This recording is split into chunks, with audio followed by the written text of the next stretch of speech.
Hi friends, నేను మీ రాత్రి సాయిని మళ్ళీ వచ్చేసాను మీ ముందుకు. ఫ్రెండ్స్, కార్తీక మాసంలో ఫ్యామిలీస్తో కలిసి ఎక్కడికైనా వెళ్ళాలి బయటికి అనుకుంటే మాత్రం దగ్గరలో ఎక్కడ ఏ ప్రదేశం లేదని చెప్పేసి ఆలోచిస్తున్న తరుణంలో మనకైతే ఒక మంచి ఐడియా వచ్చింది. అదేనండి, మన కందుకూరు రోడ్లో నేషనల్ హైవేకి దగ్గరగా ఉన్నటువంటి ఆక్సిజన్ సిటీ. చూడండి ఎలా ఉందో, పెద్ద పెద్ద రోడ్లతోటి చాలా విస్తీర్ణంతో ఉందన్నమాట. అన్ని మొక్కలు, చాలా ప్రశాంతమైన వాతావరణంలో ఉంది. అందుకే ఈ సండే ఫ్రెండ్స్ అందరితో కలిపి ఇలా పిక్నిక్ అయితే వచ్చేసాము. ఒక్కొక్కరింట్లో ఒక్కొక్క ఐటెం తయారు చేసుకుని అయితే వచ్చేసామండి. మేమంతా మంచి ఫ్రెండ్స్, ఫ్యామిలీస్ తోటి ఎప్పుడెప్పుడు రావాలనుకుంటున్నాం కానీ ఎప్పుడు కుదరలేదు. ఈ కార్తీక మాసంలో అయితే వనభోజనాల సందర్భంగా మేమైతే ఇలా రావడం జరిగిందనమాట.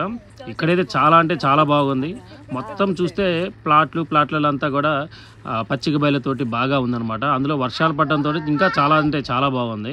చూడండి ఫ్రెండ్స్, పిల్లలు అందరితో కలిసి సరదాగా అయితే మేము రావడం జరిగింది. ఇలా వచ్చిన తర్వాత లంచ్ చేసిన తర్వాత ఫ్రెండ్స్ తోటి ఇలా షటిల్ బ్యాట్లు వగేరా అన్నీ తీసుకొని రావడం జరిగింది. ముందుగానే వాళ్ళతో కాసేపు ఆడుకొని సరదాగా అటు ఇటు తిరుగుతూ బాగా ఆడుకోవడం జరిగిందనమాట.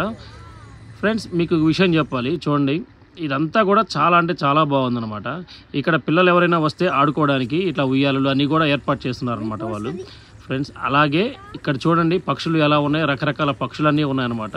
అంతేకాదండి, ఇక్కడ మనకు కుందేళ్ళు కూడా పెంచుతారు. కుందేళ్ళతో పాటు శ్వేతవర్ధిని అనేటువంటి గోశాల కూడా ఏర్పాటు చేశారనమాట. ఈ ఏరియా మొత్తం కూడా డివి మనోహర్ గారు అన్నమాట.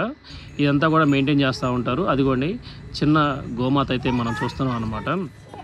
అలాగే ఇక్కడ ఉన్నటువంటి కుందేలను కూడా మీరు చూడొచ్చు. ఈ వీటన్నిటిని పాపం మా పిల్లలకి చూడంగానే చాలా అంటే చాలా ఆనందం వేసింది. ఎంత ఆనందం వేసిందంటే వాటిని బయటికి తీసుకుని ఆడుకునే విధంగా, కానీ కుదరదు కదా, ఏం చేస్తాం. ఇదిగోండి ఒక 2-3 డేస్ ముందే ఈ కుందేలు పిల్లలు అయితే బయటకు వచ్చాయన్నమాట. చాలా అంటే చాలా చిన్నగా ఉన్నాయి. నేను చూడడం ఇదే ఫస్ట్ అనమాట. అంతేకాదండి, మనకి ఇక్కడ ఎవరైనా వస్తే ఇక్కడ కూర్చోడానికి ప్లేస్ కూడా ఏర్పాటు చేస్తున్నారు. అలాగే ఇక్కడ ఒక గార్డెన్ కూడా మెయింటైన్ చేస్తున్నారు. ఈ గార్డెన్ అయితే వాళ్ళ పర్సనల్ అనమాట. అలాగే పూలు చూడండి, అంతా ఆర్గానిక్ పద్ధతులతోటి, వ్యవసాయంతో అనమాట. కూరగాయలు చాలా రకాలుగా పెంచుతున్నారు. అలాగే కలువలు, అలాగే చేపల ఫిషెస్, అట్లా అక్వేరియం లాగా కూడా ఉందన్నమాట. ఇవన్నీ కూడా చూస్తుంటే మీకు ఎప్పుడెప్పుడు వెళ్ళాలనుందా అయితే కంపల్సరీ విజిట్ చేయండి కందుకూరు రోడ్లోని ఆక్సిజన్ సిటీ.